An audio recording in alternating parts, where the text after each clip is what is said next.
Hey, everybody. Jason Eastley of Politicus USA and the Daily with Sarah Jones. Let's get right into it. Let's not waste any time. Right now, the hearing is still ongoing. Jack Smith is still talking. They're still questioning him as of 2 minutes ago when I had just checked it out before I started this stream. So let's do it. Jim Jordan knew this was a bad idea. Before Jordan even began this process, when he first subpoenaed Jack Smith said, I want a public hearing. Jim Jordan said, no, you will testify privately and you will testify to us. Why do you think he said that? Because he knows it's a terrible idea. Putting Jack Smith, an experienced 30-year prosecutor, in front of the country to be questioned by Republicans who Jim Jordan himself may have a law degree, but he is not qualified to be the chair of the Judiciary Committee. He's never tried a case. Jim Jordan is not. He has a law degree, but I don't know. That's not the same as being a practicing attorney. So Jordan knew this was a bad idea. But after Smith publicly testified, Jordan thought, you know what? Let's do the public hearing because we got a cleanup operation to do for Donald Trump. And that's what this is on the Republican side. This is a cleanup operation. Republicans have a singular objective of in this hearing trying to make it look like Donald Trump was targeted, the election was stolen, the constitutional rights of everybody involved in the cases were violated, which is absolutely a farce because once you engage in criminal activity, you don't have the same protections. You have protections as a criminal defendant or somebody if you're charged or accused of a crime, but you don't have the same protections. So the idea that Trump's constitutional rights were violated is a bit silly and only tells half the story. Funny enough, this is all about trying to sell Trump's reworked version of history, where he was the victim on 1/6, where the election was stolen and he was the victim of a stolen election. And he was the person who was targeted, even though he, as he said over and over again, has done nothing wrong. Trump still continues to say that the election in 2020 was stolen when it wasn't.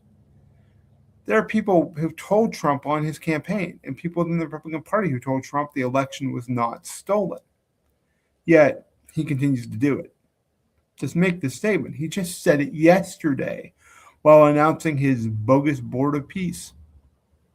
So here we are at this hearing, and it's going about as well as Republicans should have expected.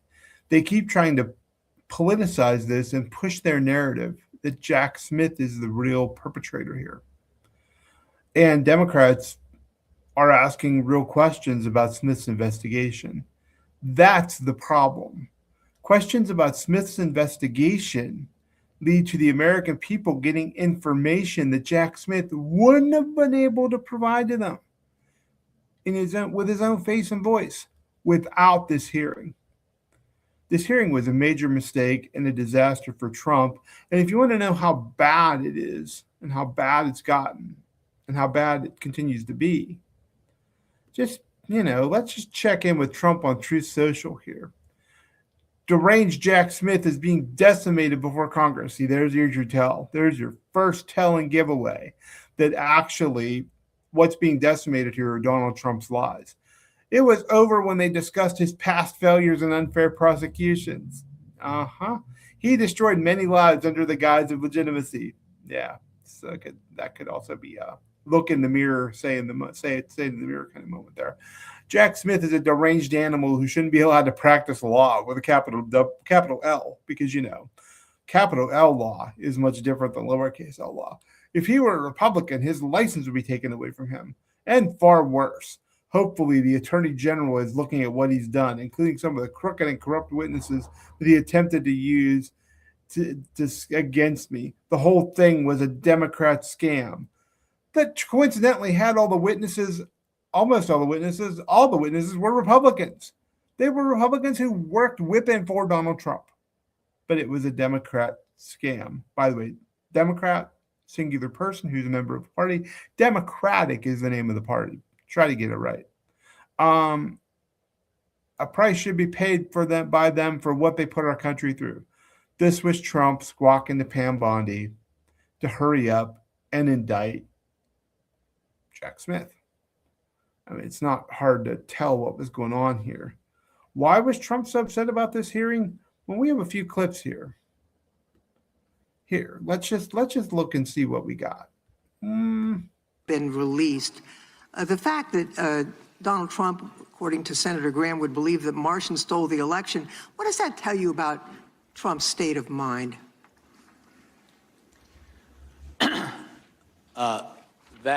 That statement is consistent with what we found in our investigation, in that our investigation revealed that Donald Trump was not looking for honest answers about whether there was fraud in the election. He was looking for ways to stay in power.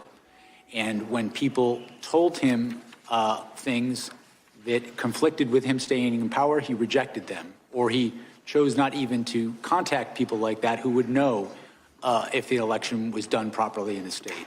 On the other hand, when individuals would say things that would allow him to stay in power, no matter how fantastical, he would latch onto those. That pattern, over time, we felt was powerful evidence that he, in fact, knew that the fraud claims he was making were false. See, that goes to the crux of the Republican argument here, because the Republicans have been arguing that Trump has a First Amendment right to challenge the election and claim the election was stolen or the results were not legitimate or whatever. That's true. Trump can say, I don't like these results of this election. Any candidate can say that. What they can't do is use false statements to weaponize a conspiracy to overturn an election. That's where you get into criminal activity. And a big part of what Smith has been talking about in this hearing, when he has the ability to, is that Donald Trump knew what he was saying was not true. He was not opining. He was using it as a justification for a criminal conspiracy to stay in power. I mean, like I said, if this would just be like Trump had said this years ago and he hasn't come back since, this Jack Smith hearing wouldn't have as much relevancy. But Trump has been saying this daily about the 2020 election. Every time he speaks publicly, Trump says this. And it's really important to understand that it's a lie. That even if reporters, and it's really troubling that reporters continue to let him repeat this statement without saying to him, and we know the White House press pool will never stand up to him, but without saying to him, this is a lie. Why do you keep telling this lie to the country? And the answer is because a big part of the second administration here is to rewrite history. That's a main goal. Trump wants to wash away what he did in the first term, at the end of the first term. Okay, we have a comment here I'm going to throw up on the screen.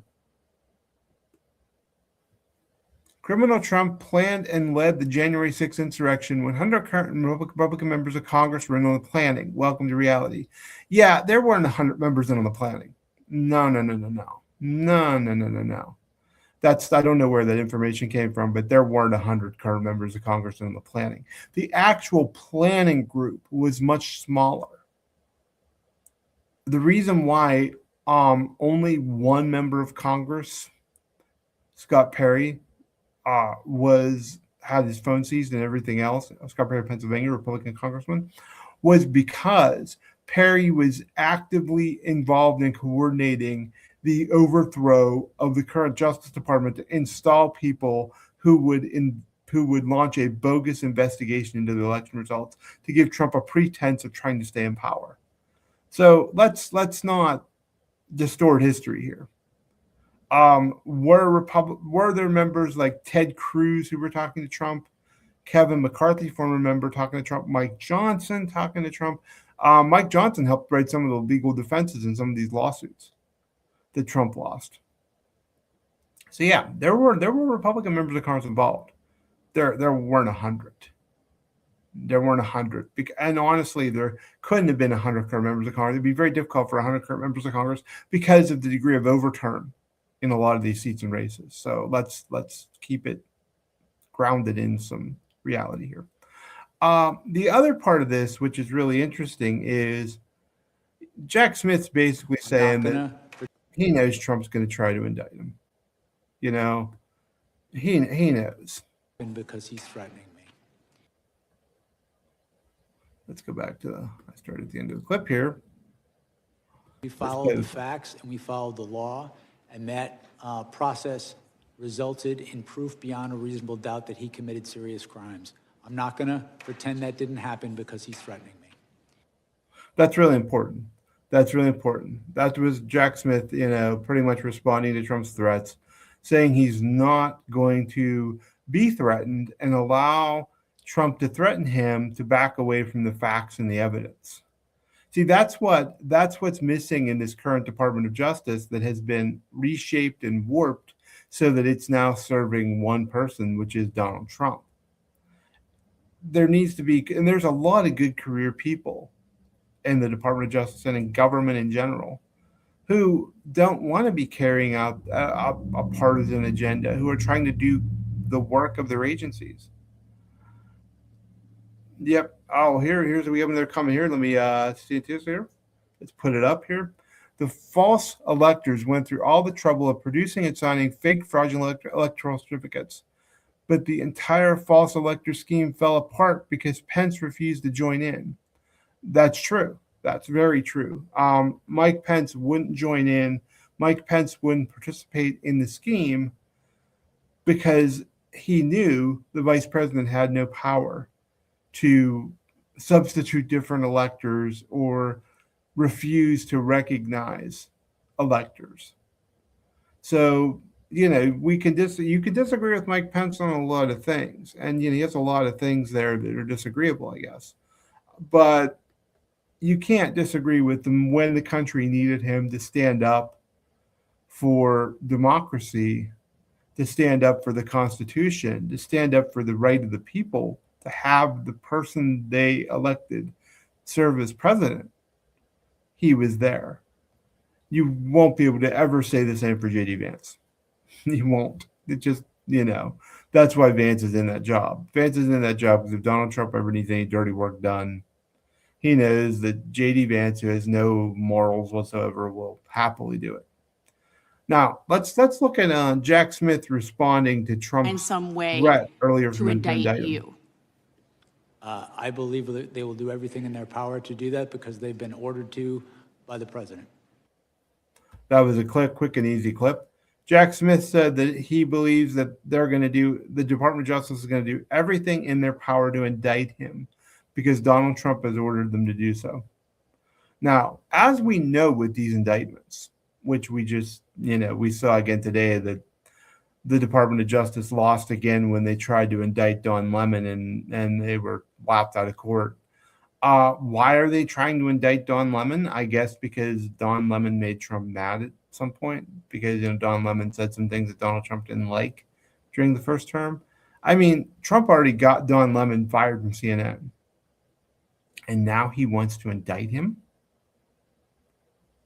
What kind of message is Trump sending? Which, by the way, Don's gone on to have a really popular social media channel and Substack and everything else. So good for Don. Same thing with Jim Acosta. Good for Jim Acosta. But Donald Trump, the Department of Justice under Donald Trump, is most definitely going to try to indict Jack Smith. And they're probably going to find the same fate that they have found with all the other attempts to indict people that Trump doesn't like, whose only crime seems to be either standing up to Trump, investigating Trump, or disagreeing with Trump. This hearing was an utter disaster. It has been. I should see if it's still going on. Because it should have never, if Republicans were smart, they would have never done this. This is another example of Republicans putting Donald Trump first. I mean, Americans can't afford, many Americans can't afford food. They can't afford health insurance. They can't afford their utility bills in the middle of winter. If you live in the East and Midwest, and parts of the country where winter is rather severe, they can't afford it. And right now we have a winter storm coming that's going to impact 150 million Americans. It's going to impact me where I live. But what are the Republicans doing in Congress? What are they doing today? They're talking to Jack Smith. They're relitigating and trying to whitewash the 2020 election and Trump's behavior and Trump's alleged crimes, which, by the way, funny enough, it's really odd. Republicans have so much to say about 1-6 and Trump's attempt to overthrow the election and basically overthrow the government. What they don't have anything to say about is the classified documents case, where the president is alleged to have stolen classified documents, and we know for a fact that he refused to give them back. They won't talk about that one because there's a mountain of evidence there that Trump broke the law. Don't want to touch that one. But boy, oh boy, we want to talk about how Jack Smith, quote unquote, spied on them. Jack Smith didn't spy on them. Again, the Republicans that had their phone records requested had their records requested because they were communicating with Trump around the time when he was planning to overturn the election or 1-6. He wasn't spying on them. He was gathering evidence. Spying on somebody is surveilling them when they're not engaged in any potentially illegal activity. Everything has gotten confused under Donald Trump. Up is down, right is left. But what's happened here is Republicans made a massive mistake when they brought Jack Smith in and allowed him to publicly speak. They're overmatched. They're playing to an audience of one. They're only doing this to please Trump when a raft of new polling shows that they're in big trouble in this midterm election. Were they holding a hearing on how to bring prices down today? No. They're just trying to convince us that the people who were really the bad guys, who after the 2020 election were the people that were trying to investigate and potentially prosecute Donald Trump. It's all just a simple rewriting of history. Do I think this Jack Smith hearing will be remembered long term? No. I think Trump is he's on the fast track to total presidential irrelevancy. But I think this hearing is really important because when this time period is studied, when the records are looked at, when people need to see and know and be reminded because of Trump's steady drumbeat of misinformation, this hearing is important because it reminds people of the facts. It reminds people of what really happened. It reminds people of the truth. And when the stories are written about all this and history looks back on it, they're going to have Jack Smith's testimony now, not a record that was released from a private hearing, but they're going to have audio and video of Jack Smith talking about what Donald Trump did or is alleged to have done. And that is really important. Is this going to change the midterm election or shift anything? Probably not. I mean, the only thing that really, really, really matters to voters in this upcoming election is the economy, affordability, prices, and healthcare. Immigration slots in after that somewhere. That's not going to change. But it's important that this hearing happening, maybe. It's important. And it shouldn't be forgotten. And I think that the only way Donald Trump will ever be able to whitewash history is if we, the American people, forget the facts and allow him to do so. Well, that's it for me. Thank you for joining me. We'll be back tomorrow with another live. You can follow us on Facebook, Politicus USA, X, Politicus USA, or my colleague Sarah Reese Jones. TikTok, Politicus USA. Instagram, Politicus USA. You can please subscribe to us at the Daily with Sarah Jones and Politicus USA, both available on Substack. And on YouTube, we'd really love it if you give us a like and a subscribe so you know when these videos are coming up. It really helps the channel. We super appreciate it. Stay strong, stay together. And until next time, take care.